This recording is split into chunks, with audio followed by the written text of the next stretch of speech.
వేములవాడ రాజరాజేశ్వర స్వామి ఆలయ అభివృద్ధి నేపథ్యంలో స్వామివారికి జరిగే నిత్య కైంకర్యాలన్నీ కూడా ఇకపై ఏకాంతంగా ఉంటాయి. భక్తుల ఆర్జిత సేవల కోసం భీమన్న ఆలయంలో ఏర్పాటు చేశాం. భక్తులు సహకరించాలి అంటూ నిన్న సాయంత్రం వేములవాడ ఈవో పేరుతో వచ్చి ఓ ప్రెస్ మీట్ నోటు సారాంశం. దీంతో భక్తుల్లో అయోమయం నెలకొంది.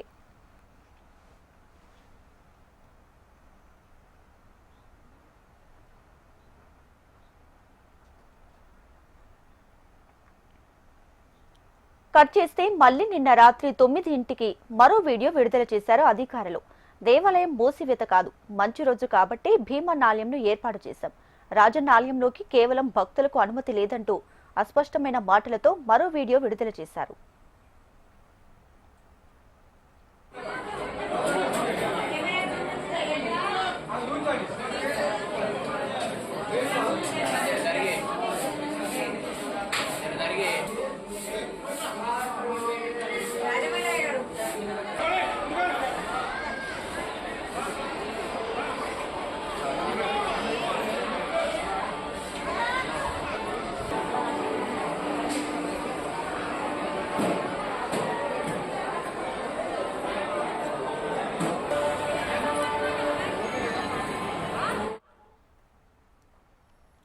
ఇలా అస్పష్టమైన ప్రకటనలు చేయడం వల్ల రాజన్న భక్తులు గందరగోళం నెలకొంది. అసలే వీకెండ్ కావడంతో రాజన్న దర్శనానికి పెద్ద ఎత్తున భక్తులు వేములవాడ రాజన్న ఆలయానికి చేరుకున్నారు.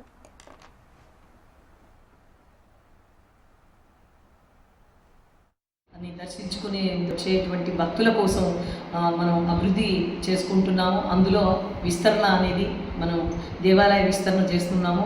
అందులో భాగంగా వేగవంతమయ్యే పనులన్నీ కూడా వచ్చే భక్తులకి ఎటువంటి ఇబ్బందులు కలగకుండా అక్కడికి వచ్చినప్పుడు ఈ పనులు జరుగుతున్న సమయంలో ప్రత్యామ్నాయంగా మనం మన అనుబంధ దేవాలయమైనటువంటి భీమేశ్వరాలయంలో మనం అక్కడ జరిగేటువంటి సేవలు, ఇక్కడికి మనము ఆజిత సేవలు, కోడెమొక్కు, కుంకుమార్చనలు, కళ్యాణాలు ఇత్యాది సేవలన్నీ కూడా మనం ఈరోజు మంచి రోజు అని చెప్పేసి భీమేశ్వరాలయంలో ప్రారంభించుకోవడం జరిగింది.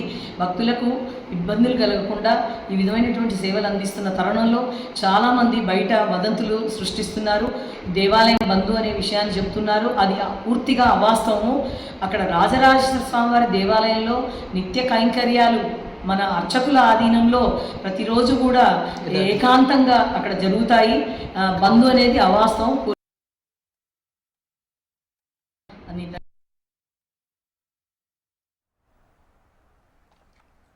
ఇలా అస్పష్టమైన ప్రకటనలు చేయడం వల్ల రాజన్న భక్తుల్లో గందరగోళం నెలకొంది. అసలే వీకెండ్ కావడంతో రాజన్న దర్శనానికి పెద్ద ఎత్తున భక్తులు వేములవాడ ఆలయానికి చేరుకున్నారు. తీరా చూస్తే భక్తులను అనుమతించకపోవడంతో ఈ విషయం కేంద్ర సహాయ మంత్రి బండి సంజయ్ దృష్టికి తీసుకువెళ్లారు కొందరు భక్తులు. దీంతో ఆలయ ఈవో సహా అధికారులపై సంజయ్ అసహనాన్ని వ్యక్తం చేసినట్లు తెలుస్తోంది.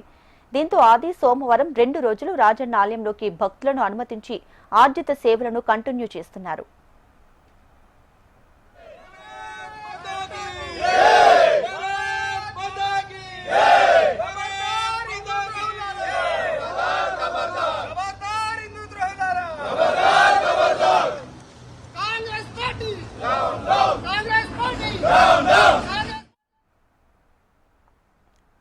ఇలా అస్పష్టమైన ప్రకటనలు, ఉన్న పలంగా తీసుకుంటున్న నిర్ణయాలు భక్తులను తీవ్ర గందరగోళానికి నెట్టేశాయి. నిజానికి వేములవాడ రాజన్న ఆలయ విస్తరణ, అభివృద్ధి కావాలని భక్తులందరూ కోరుకుంటున్నది. కానీ అంతటి ప్రాశస్త్యం కలిగిన ఆలయ అభివృద్ధి విషయంలో ఎందుకు అధికారులకు క్లారిటీ లేకుండా పోతుంది? ఆలయంలోకి భక్తులను ఎంతకాలం నిలిపివేస్తారు? ఎప్పటి వరకు పనులు జరుగుతాయన్న విషయాన్ని స్పష్టంగా ఎందుకు చెప్పలేకపోతున్నారు అనేది అనుమానాలకు తావిస్తుంది. వీటిని ప్రతిపక్షాలు అస్త్రంగా మార్చుకుంటున్నాయి.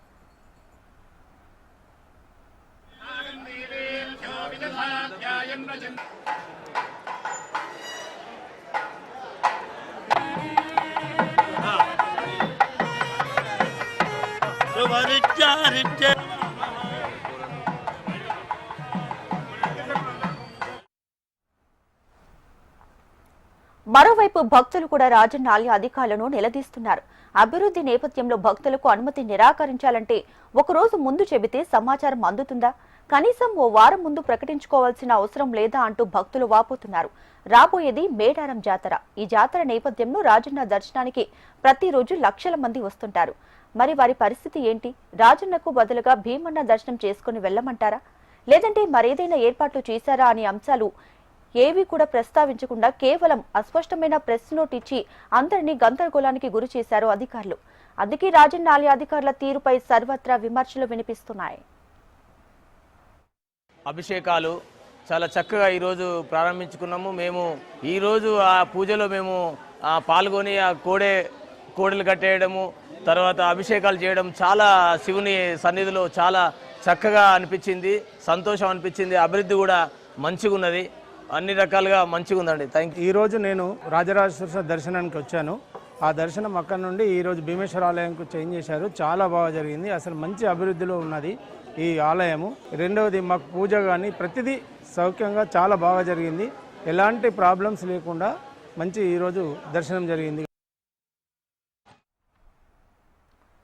దేవాలయ అభివృద్ధి చేయడాన్ని అందరూ కూడా మనసారా కోరుకుంటున్నది. కానీ అధికారులు చేస్తున్న ఈ హైడ్రామా అనే విమర్శలకు ఊతమిస్తుంది.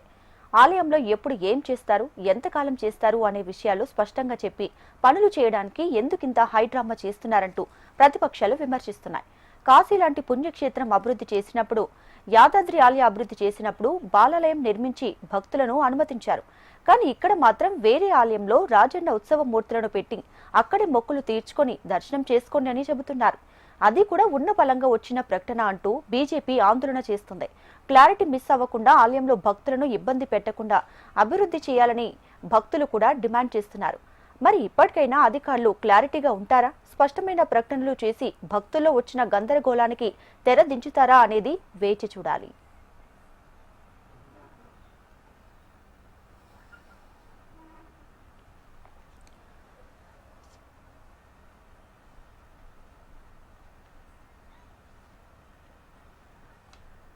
రైతిక రాజరాజేశ్వర స్వామి అధికారుల తీరు భక్తులనైతే గందరగోళానికి గురి చేస్తున్నటువంటి పరిస్థితి కూడా చూస్తున్నాం. ఓవరాల్ గా దీనికి సంబంధించి లేటెస్ట్ అప్డేట్స్ మా ప్రతినిధి గోపాలకృష్ణ అందిస్తారు. గోపాలకృష్ణ. దీపిక, వేములవాడ రాజరాజేశ్వర స్వామి ఆలయంలో అటు జిల్లా స్థాయి అధికారులు, వేములవాడలో ఉన్నటువంటి ఈవో గాని వీళ్ళందరి మధ్య ఉన్నటువంటి సమన్వయ లోపం రాజన్న భక్తులని గందరగోళంలోకి నెట్టేస్తున్నాయని చెప్పుకోవచ్చు. రాజన్న ఆలయ అభివృద్ధి విస్తరణ నేపథ్యంలో గత కొన్ని రోజులుగా ఆలయం చుట్టూ ఉన్నటువంటి రోడ్లు కావచ్చు, అక్కడ ఉన్నటువంటి అడ్మినిస్ట్రేషన్ బిల్డింగ్స్ కావచ్చు, ఇవన్నీ కూడా కూల్చేశారు. అయితే ప్రధాన ఆలయం విస్తరణ అభివృద్ధి నేపథ్యంలో ఇకపై ప్రధాన ఆలయానికి సంబంధించినటువంటి పనులు ప్రారంభించబోతున్నారు. దీని నేపథ్యంలోనే ఆలయంలో ఈ 11వ తేదీ రోజు నుంచి భక్తులను అనుమతించకూడదనేటువంటి నిర్ణయానికి వచ్చారు. కానీ ఈ విషయాన్ని ముందస్తుగానే ఒక 2-3 రోజుల నుంచి, కనీసం వారం రోజుల ముందు నుంచి భక్తులను అలర్ట్ చేస్తూ చేయాల్సినటువంటి ప్రకటనను ఉన్నపలంగా సాయంత్రం 6:30 సమయంలో ఒక ప్రెస్ నోట్ ను విడుదల చేసి తెల్లవారు నుంచి భక్తులను నిలిపేయాలనేటువంటి విషయాన్ని అనుకున్నారు. కానీ అది పూర్తిగా వ్యతిరేకించడం, బీజేపీ పూర్తిగా వ్యతిరేకించింది. ఉన్నపలంగా భక్తులను అనుమతించకపోవడం ఏంటి, అలాగే రాజన్న ఆలయంలో చేసుకోవాల్సినటువంటి మొక్కులని అటు భీమేశ్వర స్వామి ఆలయంలోకి మార్చారు. రాజరాజేశ్వర స్వామి సంబంధించినటువంటి ఉత్సవమూర్తులని, అలాగే కోడగట్టేందుకు ఏర్పాటు చేసుకున్నటువంటి శిలని, వీటిని కూడా భీమేశ్వర స్వామి ఆలయంలో నిన్న ప్రతిష్ఠించారు. నిన్న ఉదయం ఈ కార్యక్రమం చేసుకుని అలా సడన్ గా సాయంత్రం భక్తులకు అనుమతిని నిరాకరిస్తున్నామంటూ ఒక ప్రెస్ నోట్ ని విడుదల చేశారు. ఇదే కొంత గందరగోళానికి దారితీసింది. ఆ తర్వాత నిన్న బీజేపీ ఈ ఇష్యూని తీసుకుని నిన్న బీజేపీ నాయకుడైన బండి సంజయ్, కేంద్ర సహాయ మంత్రి బండి సంజయ్ నిన్న తన కార్యకర్తలతో మాట్లాడినటువంటి ఆడియో ఒక్కసారిగా వైరల్ కావడం, ఆలయానికి సంబంధించినటువంటి అధికారులతో ఆయన అసహనం వ్యక్తం చేయడంతో మళ్ళీ ఈ రోజు ఉదయం, రేపు ఈ 2 రోజుల పాటు భక్తులకి రాజన్న ఆలయంలోనే కోడమొక్కులు రాజన్న దర్శనం కల్పించేందుకు అనుమతించారు. కానీ వేములవాడ రాజరాజేశ్వర స్వామి ఆలయం అటు మహారాష్ట్ర, ఛత్తీస్గఢ్, ఆంధ్రప్రదేశ్, తెలంగాణ ఈ 4 రాష్ట్రాల నుంచి కూడా భక్తులు అక్కడికి వస్తూ ఉంటారు. ఆ స్వామివారికి మొక్కులు చెల్లిస్తూ ఉంటారు. ఈ ఇంత పెద్ద ఎత్తున భక్తులు ఉన్నటువంటి రాజన్న ఆలయానికి సంబంధించినటువంటి విషయాన్ని కేవలం సాయంత్రం పూట ఇచ్చినటువంటి ఒక ప్రెస్ నోట్ తో తెల్లారి నుంచే మార్పులు తీసుకురావాలనేటువంటిది కొంత భక్తులలో గందరగోళానికి దారి తీసింది. అసలు దర్శనాలు ఉన్నాయా లేవా అనేటువంటి విషయం ఇప్పటివరకు కూడా సరిగా క్లారిటీ ఇవ్వలేకపోతున్నారు. ఇదంతా కూడా ఖచ్చితంగా సమన్వయ లోపం ఉందనే చెప్పుకోవచ్చు. మరోవైపు దీంతో పాటుగా స్థానికంగా ఉన్నటువంటి రాజకీయ పరిస్థితులు రాజన్న ఆలయ నిర్మాణం అభివృద్ధికి సంబంధించినటువంటి విషయంలో కూడా పడుతూ ఉన్నాయి. దీంతో అక్కడ రాజకీయ నాయకులటువంటి స్థానికంగా నడుస్తున్నటువంటి రాజకీయాలు రాజన్న భక్తుల మనోభావాలపై పడుతున్నటువంటి సందర్భం ఇక్కడ కనబడుతోంది. అసలు రాజన్న ఆలయాన్ని ఎన్ని రోజులు అభివృద్ధి కోసం భక్తుల దర్శనాలు నిలిపేస్తారు, ఎంత డబ్బు కేటాయించి ఈ అభివృద్ధిని చేస్తూ ఉన్నారు, ఎలాంటి అభివృద్ధి పనులు చేస్తూ ఉన్నారు, దాంతో పాటుగా ఎంతకాలం ఈ అభివృద్ధి నడుస్తుంది, ఈ విషయాలు ఏవి కూడా స్పష్టంగా అధికారులు చెప్పలేకపోతున్నారు. నిన్న అధికారికంగా ఇచ్చినటువంటి ప్రెస్ నోట్ లో కూడా మొదట వచ్చినటువంటి సోషల్ మీడియాలో వైరల్ గా మారినటువంటి ప్రెస్ నోట్ పేరుతో వచ్చిన దాంట్లో భక్తులకు దర్శనాలు నిర్వహిస్తున్నట్టుగా లైన్ చేర్చారు. ఆ తర్వాత అధికారికంగా ఇచ్చినటువంటి ప్రెస్ నోట్ లో భక్తులను దర్శనాలు నిలిపివేస్తున్నటువంటి లైన్ తీసేసి ఏకాంతంగా సేవలు జరుగుతాయనేటువంటి విషయాన్ని చేర్చారు. అంటే ఎక్కడ కూడా ఒక స్పష్టమైనటువంటి ప్రకటన లేకపోవడం అత్యంత గందరగోళానికి అయితే దారి తీసింది. ఈ విషయాన్ని బీజేపీ పూర్తిగా వ్యతిరేకిస్తూ ఈ రోజు వేములవాడలో ఆందోళనలు కూడా చేపట్టింది. ప్రభుత్వం దిష్టి బొమ్మలు కూడా దహనం చేసింది. మరోవైపు వేములవాడ రాజరాజేశ్వర స్వామి ఆలయంలో బాలాలయం నిర్మించి అక్కడ మొక్కులు తీసుకునేటువంటి అవకాశాన్ని కల్పిస్తే బాగుండేది అనేటువంటి వాదన కూడా వినిపిస్తూ ఉన్నారు. ఎందుకంటే గతంలో మనం చాలా ఆలయాలు పునరుద్ధరణకు సంబంధించి విస్తరణ అభివృద్ధి చేసినటువంటి సందర్భాలు, ఉదాహరణకు తెలంగాణ ప్రాంతంలో యాదాద్రి అభివృద్ధి చెందినటువంటి సందర్భంలో అక్కడ బాలాలయం నిర్మించారు. బాలాలయంలోనే ఆలయ ప్రాంగణంలోనే మొక్కులు గాని దర్శనాలు గాని జరిగాయి. ఓవైపు ఆలయ అభివృద్ధి కూడా కొనసాగింది. ఇటు కాశీ విశ్వేశ్వర స్వామి ఆలయం చూస్తే వారణాసిలో కూడా అలానే జరిగింది అనేటువంటి విషయాన్ని చెప్తున్నారు. ఇప్పుడు మరి ఇక్కడ మాత్రం పరిస్థితి వేరుగా ఉంది. వేములవాడ రాజన్న ఆలయాన్ని పూర్తిగా అభివృద్ధి విస్తరణ చేసేటువంటి క్రమంలో వేములవాడలోనే ఉన్నటువంటి భీమేశ్వర స్వామి ఆలయం, అంటే వేములవాడ రాజన్న ఆలయ ప్రాంగణం కాకుండా మరొక ఆలయంలో ఉత్సవ విగ్రహాలను పెట్టి అక్కడ కోడమొక్కులు సమర్పించుకోవడం, అక్కడే కళ్యాణం కావచ్చు, కుంకుమార్చనలు కావచ్చు, ఇతర ఏవైనా కూడా అక్కడ చెల్లించుకొని అక్కడే స్వామివారి దర్శనం చేసుకోండి, భీమన్న దర్శనం చేసుకోండి అనేటువంటి విషయాన్ని ప్రభుత్వం నుంచి వస్తున్నటువంటి అస్పష్టమైన ప్రకటన. ఇంతవరకు దీనిపై కూడా సరైన క్లారిటీ ఇవ్వలేకపోతున్నారు. ఈ విషయాన్ని బీజేపీ ప్రస్తావిస్తూ వస్తోంది. అందుకే ఈ రోజు ఆందోళన చేసింది. ఎట్టి పరిస్థితుల్లో అక్కడే బాలాలయాన్ని నిర్మించి కనుక చేస్తే బాగుంటుంది అనేటువంటి తమ సలహాని తీసుకొస్తున్నారు. ఇక్కడ బీజేపీలో కూడా రెండు వర్గాలుగా మారిపోయి స్థానికంగా ఆందోళన అయితే కొనసాగుతున్నాయని చెప్పుకోవచ్చు. అదో సమస్య కూడా ఆ రాజకీయం కూడా ఇక్కడ రాజన్న ఆలయానికి సంబంధించిన విషయంలో పడుతోంది. ఇంత జరిగిన తర్వాత కేంద్ర సహాయ మంత్రి ఆయన మాట్లాడడం, చాలా కార్యకర్తలతో మాట్లాడుతున్నటువంటి ఆడియో ఒకటి లీక్ అయింది. ఆ ఆడియోలో పూర్తిగా ఆయన చాలా సీరియస్ గా ప్రభుత్వం పైన, కాంగ్రెస్ పైన నిప్పులు జరిగారు. ఒకవేళ వేములవాడ ఆలయం గనక మూసివేస్తే తెల్ల పంచులు కట్టుకొని మేమే గుడి ద్వారాలు తీస్తాం, మనమే తీద్దాం అనేటువంటి పిలుపుని ఆయన కార్యకర్తలకు ఇచ్చారు. వేములవాడ రాజన్నకి ఇవ్వాల్సినటువంటి కోడెమొక్కులని అటు తీసుకెళ్లి భీమన్న ఆలయంలో ఎట్లా చెల్లిస్తారు, దీన్ని ఎట్టి పరిస్థితుల్లో ఉపేక్షించేది లేదంటూ ఆయన నిన్న కార్యకర్తలతో మాట్లాడినటువంటి ఆడియో లీక్ అవడంతో ఒక్కసారిగా అలర్ట్ అవ్వాల్సినటువంటి పరిస్థితి కాంగ్రెస్ పార్టీకి వచ్చింది. ఈ నేపథ్యంలోనే గత కొద్దిసేపటి క్రితమే విప్ ఆది శ్రీనివాస్ మీడియా ముందుకు వచ్చారు. ఆయన ఈ గందరగోళాన్ని ఫుల్ స్టాప్ పెట్టేటువంటి ప్రయత్నం ఒకటి చేశారు. కానీ అయినా ఇంకా ఆ స్పష్టత అయితే కొరవడిందని చెప్పుకోవచ్చు.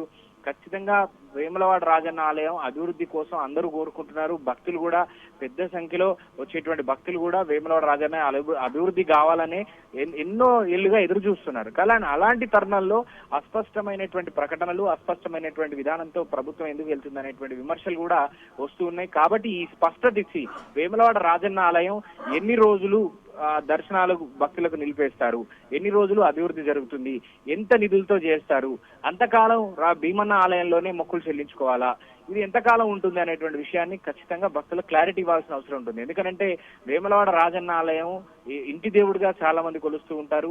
ఇంట్లో ప్రతి శుభకార్యం జరిగినప్పుడు మొదట దర్శనం రాజన్న ఆలయం చేసుకుంటారు. పుణ్యక్షేత్రానికి వెళ్ళినటువంటి సందర్భంలో రాజన్న దర్శనం చేసుకుంటారు. ఇప్పుడు రాబోయేటువంటి మేడారం జాతర సందర్భంలో కూడా మేడారానికి వెళ్ళేటువంటి భక్తులు ముందుగా రాజన్న ఆలయంలో దర్శనం చేసుకుని స్వామివారికి మొక్కులు చెల్లించే వేములవాడకి వెళ్తూ ఉంటారు. అట్లా కార్తీక మాసం నుంచి మొదలు మేడారం జాతర వరకు ప్రతిరోజు 1,00,000 మందికి పైగా భక్తులు వేములవాడ రాజన్న ఆలయానికి చేరుకుంటారు.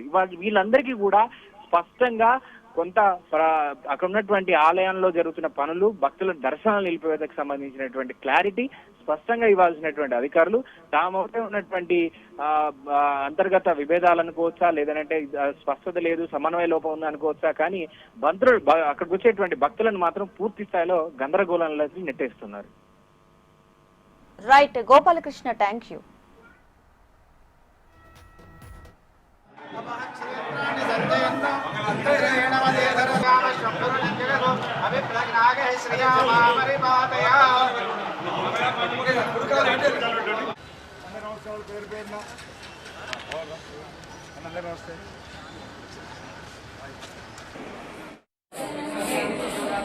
జరిగే